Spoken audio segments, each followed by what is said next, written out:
Hey guys, I got something from MLB TradeRumors.com. This is a fairly lengthy article. It's the only thing that's been posted today, so let's go ahead and take a look at it. Title is The Most Notable Trades of the Past Decade. And I was looking at these very briefly. 10 years ago, if you can believe it, MLB TR standard setter Ben Nicholson Smith ran an awesome series looking back at the most notable deals of the prior decade. We have fallen short of the typically lofty BNS mark, which I don't know what that is. I think baseball reference maybe. But didn't want to pass up on an opportunity to round up the biggest swaps of the ensuing 10-year span with the new year upon us. So in this post, we'll categorize and cover the most notable aspects of the biggest trades of the past decade. If you want to relive them in full, follow the links at each title. And this one says, Mammoth Contract Swaps, not swamps. These deals are notable for their sheer scale in terms of the volume of players and the dollars changing hands. And the first trade we see here is the August Coastal Blockbuster. Two behemoth teams, mammoth contracts. This one set this course for the Dodgers and Red Sox for years to come. The Los Angeles organization fell short in the NL West in the year of the swap, 2012, but has owned it ever since, with Adrian Gonzalez and Josh Beckett, less so Carl Crawford, helping to set the course. While the prospects added in return didn't amount to much, the Red Sox used the reset to vault into a World Series crown in 2013. And the ensuing years, the Hollywood Dodgers have turned into a finely tuned, disciplined machine that eschews just these kinds of deals. The Red Sox tired a bit of their own analytics and went to old school for a stretch, resulting in another World Series win, followed by a step back to finish off a roller coaster decade. After Boston's latest leadership swap, both teams' baseball operations departments are run by former Rays executives. Now, I want to talk about this one for a second. I remember when this one happened, the Giants won their division that year. It was the second time in 3 years that they had done that. They should have won it 3 years straight, but obviously 2011 you had Buster Posey get injured. That really just threw their momentum completely off the tracks there. But this trade actually, in my opinion, provoked some of the comments that I mean, these comments ring so true. But Brandon Belt had said that, in reference to the Dodgers, didn't mention them by name, but he said, if you're a baseball team, you can't buy chemistry. And that's kind of what I saw with the Los Angeles Dodgers. They were bringing in all these big time names. Probably a lot of big egos in that clubhouse that probably weren't able to coexist with each other. And that doesn't translate well to the baseball field, in my opinion. You need to have a spirit of teamwork, and from that you can get individual leadership. So you can have a bunch of really talented guys that are leaders in their own, but they also need to understand that they have 24 other guys on the team with them. So we obviously know the Dodgers. It's been a very unsuccessful decade for them. Fish off the hook. If the Sox have put their fans through a coaster ride, the Marlins of the past decade have been one of the stomach-churning drop towers.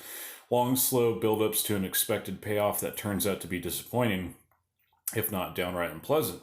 The late 2012 deal with the Blue Jays was emblematic. As part of the generally craven Marlins park scheme, the Jeffrey Loria-owned Marlins went big in free agency, but turned in a complete dud. No worries, the Jays were there to bail them out. This deal is one that actually worked quite well for the Marlins in retrospect. Their MLB roster lost many of its big names: Josh Johnson, Jose Reyes, Mark Burley, plus Emilio Bonifacio and John Buck, but was also relieved of some onerous salary obligations. And the swap brought in a host of affordable, useful pieces. Every single player in this trade would ultimately be a big leaguer, in fact. None of the Marlins acquisitions, Henderson Alvarez, Anthony DeSclafani, Yunel Escobar, Adelia Echeverria, Jake Marisnick, Jeff Mathis, turned into stars, but most had productive stretches and many are still active. Unfortunately, the Marlins never really proved capable of capitalizing on the surplus value, due in some part to ensuing trades. They immediately flipped Escobar, shipped Marisnick as part of a multiplayer deal with the Astros, and sent DeSclafani out for Matt Latos. This isn't the last time we'll hear from the Marlins or Latos. The Fish also dumped Heath Bell that winter. Another of the players signed the prior winter. This swap also connected to a few other memorable deals on the Toronto side. It was the precursor to the Jays' acquisition of R.A. Dickey from the Mets later that winter, which cost the Toronto organization Noah Syndergaard and Travis d'Arnaud. And Reyes ended up being sent out in a highly memorable deal for Troy Tulowitzki. All right, third trade, even bigger fish. Fresh off a sale of the team, the Marlins auctioned off all three of their star outfielders, Giancarlo Stanton, Marcell Ozuna, and Christian Yelich. And in the 2017-18 offseason, or rather in the 17-18 offseason. While this list is going to focus on the individual deals for the most part, it makes sense to think about the series of swaps as parts of a whole. Any follower of the baseball hot stove will remember that the Stanton trade, as much or more for its buildup than its end result, the prodigious slugger held full no trade rights, thus launching a highly unusual process in which he met in person with multiple teams, the Cardinals and the Giants, before spurning them. Stanton wanted the Dodgers, but the LA organization had already transitioned to a new school approach and wouldn't give up enough in terms of prospects and or take on enough in salary to facilitate a deal. Sensing not an opportunity, the Yankees stepped in. Once again, the Marlins may ultimately be proven wise to have moved a big contract, though again, that primarily reflects the questionable initial decision to sign it. The Miami organization was forced to eat cash in the form of the Starlin Castro contract and $30 million in obligations that will be owed if Stanton doesn't opt out next winter. To move a mid-prime player fresh off a National League MVP award. It's possible the Fish will get something out of the young players acquired, including Jorge Guzman and Jose Devers, and the contract flexibility is great, but this one goes down as another head-scratcher when viewed in the broader context. It also connects to some other major swaps, as we'll explore down below. From the Yanks side, it remains to be seen if Stanton can get back on track and deliver what the team hoped he would. He was injured for most of the 2019 season after a good but not great first campaign in New York. The swap instilled a big salary that has impacted the future roster building efforts of the discipline, but still big spending behemoth. The Stanton pack may have tempered the team's already less than robust interest in Bryce Harper and Manny Machado last winter, but didn't stop the organization from stepping up to get the star it really wanted, Garrett Cole, to kick off the new decade. And somewhat surprisingly, the Miami club may have picked up its best pieces in the swap that sent Ozuna to the Cardinals. Young hurlers Sandy Alcantara and Zach Gallen have both shown early promise at the MLB level. The later was cashed in over the trade deadline for prospect Jazz Chisholm. The third part of the return, Daniel Castano, had nice numbers last year at AA. The most notable of the three swaps may end up being the Yelich disaster. This one would have fit in some of the other categories below for reasons that will become obvious as you read them. Yelich had morphed from a very good hitter into an absolute monster over 2 seasons in Milwaukee, leading the National League in OPS and machine-like even numbers of 1,000 in 2018 and 1,100 in 2019. The real shame for the Marlins' perspective is that they had the foresight to lock up Yelich to a contract that still has affordable seasons of control remaining. 3 affordable seasons of control remaining. The Brewers are the beneficiaries. There's still hope that the Marlins will get some value out of the return they got for Yelich.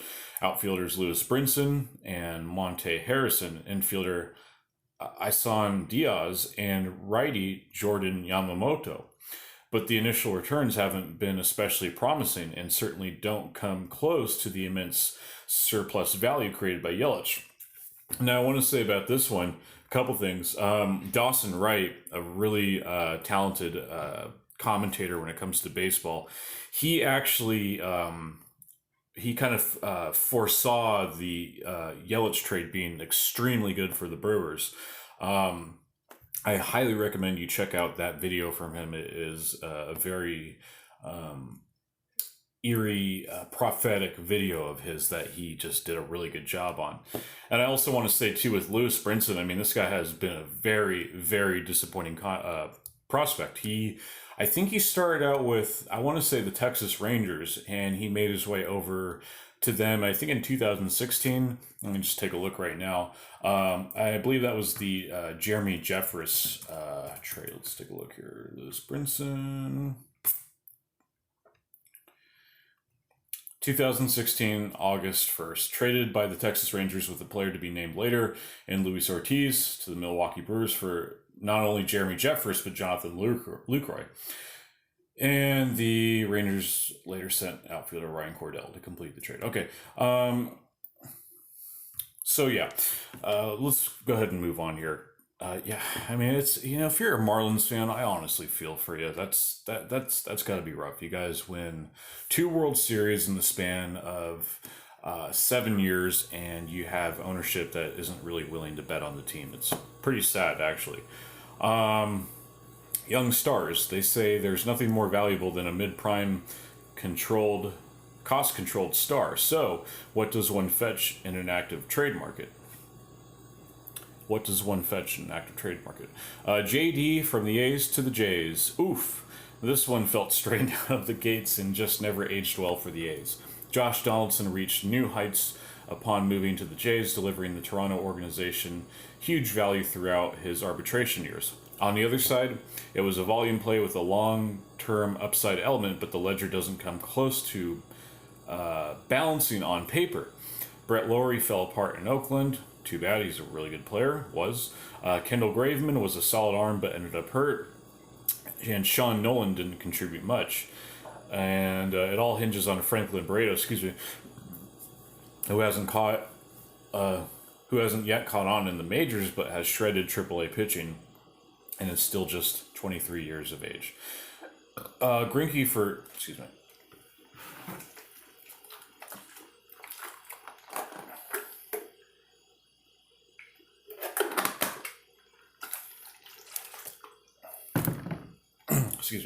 Greinke goes north. This swap from the beginning of the epic under consideration has a better vibe for all sides. The acquisition of Zach Greinke helped the Brewers to a 96 win 2011 season. While things went south for the team in the ensuing campaign, they were able to ship him out for Gene Sakura at the 2012 trade deadline. On the Royals side, while it hurt to part with their staff ace, the deal helped complete the picture for the eventual World Series winning 2015 outfit by delivering Lorenzo Cain, Alcides Escobar, Jeremy Jeffress, and Jake Odorizzi. Cain has since returned to the Brewers via free agency. We'll hear more on Odorizzi down below. I'd also like to add that Jeremy Jeffress was also traded back to the Brewers. I just talked about that in the Lewis Brinson and Jonathan Lucroy trade. Sale for sale.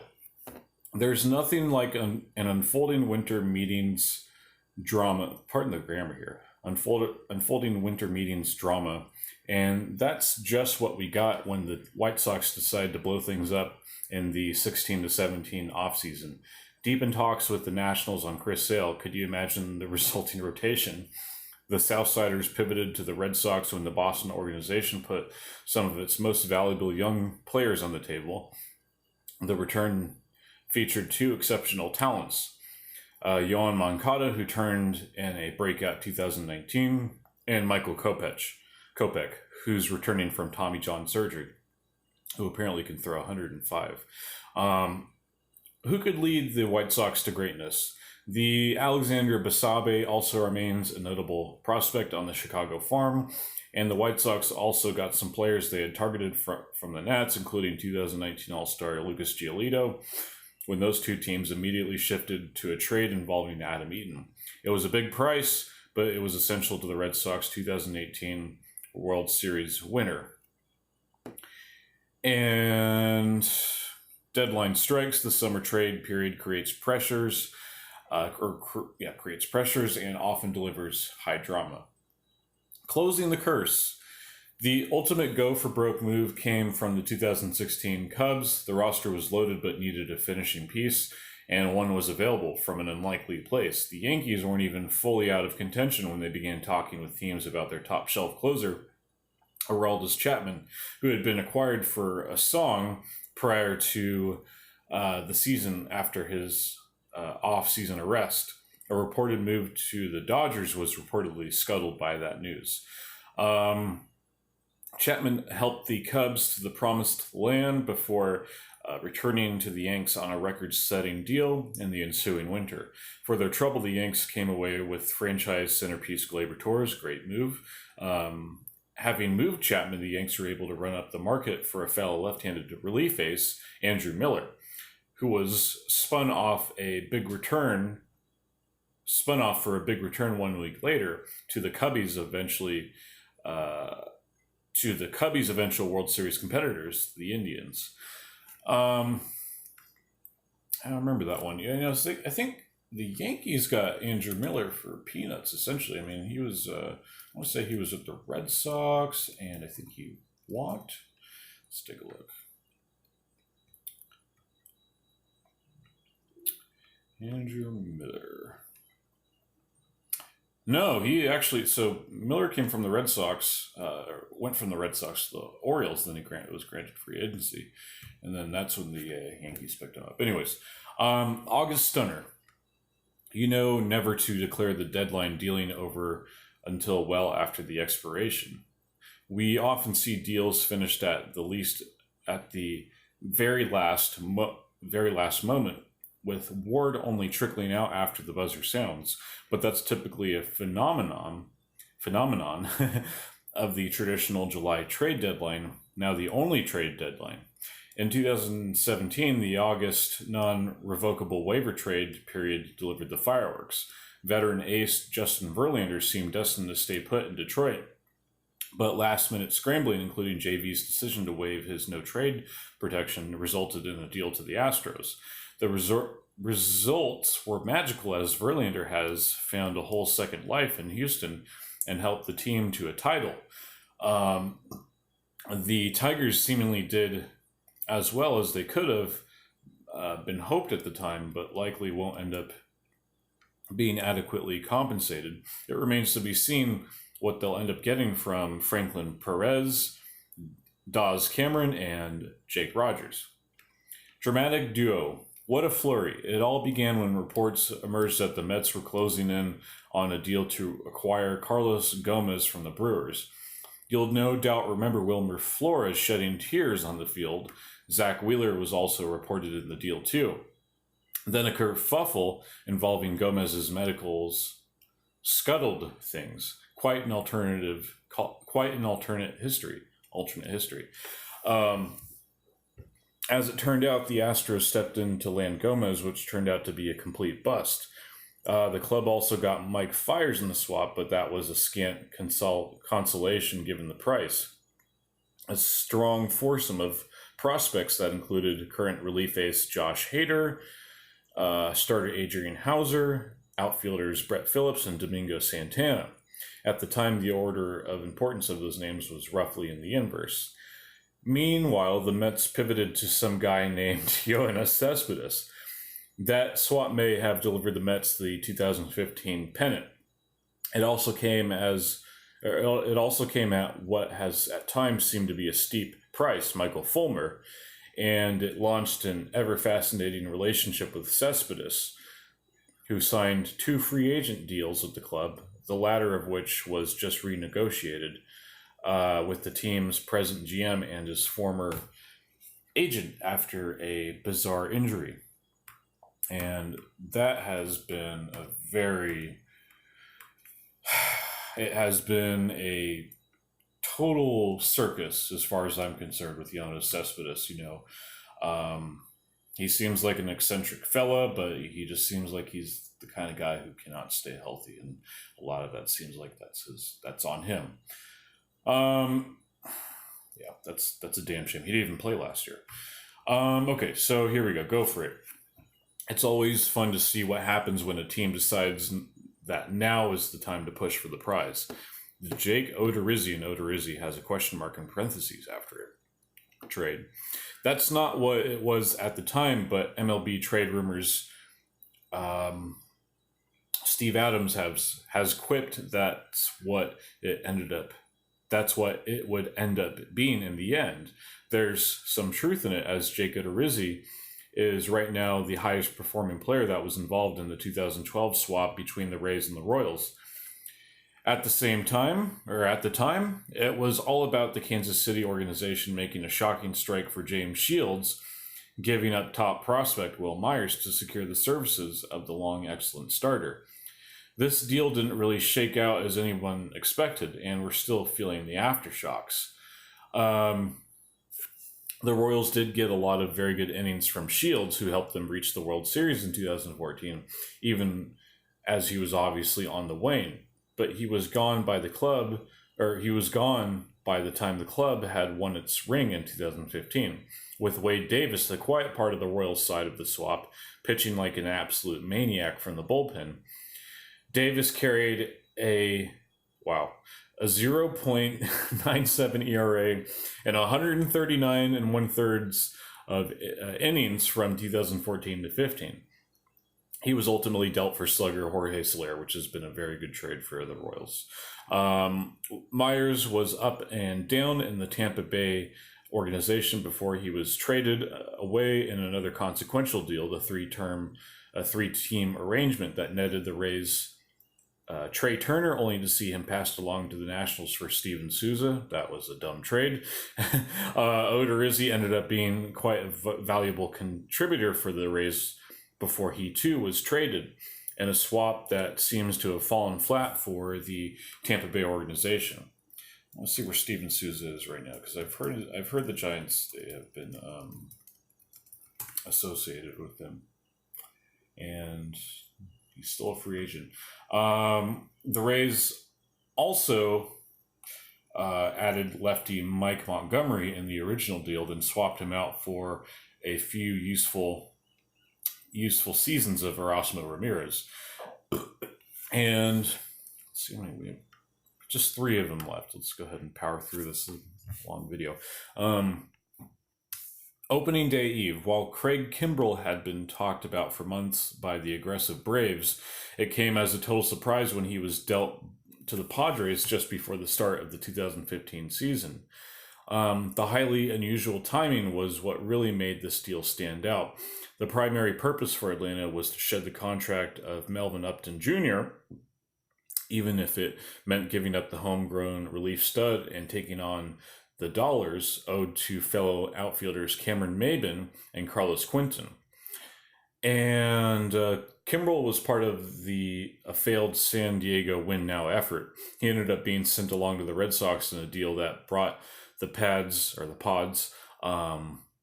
Manuel Margot, and others, including Logan Allen, who was ultimately a piece of last summer's 3-team swap that landed the Friars a potential eventual Margot replacement in Taylor Trammell.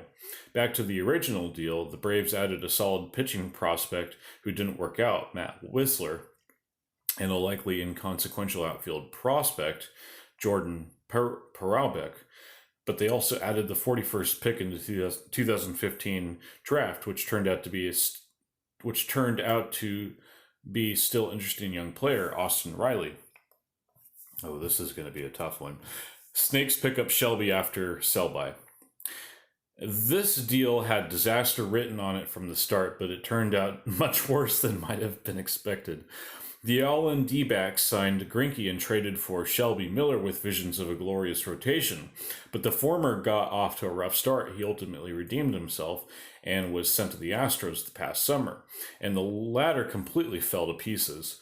The Braves, who had picked up Miller from the Cardinals for one season of Jason Hayward, made out like bandits with the two strong, controllable up the middle players in Dansby Swanson and Ender Inciarte. Even if Swanson hasn't been quite as awesome as might have been hoped, there was a load of surplus value here for the Braves. And that was a very, very bad trade for the Diamondbacks. They gave up their first overall pick in Dansby Swanson. Beautiful disasters. There are a host of memorable trades that have turned into forehead smackers.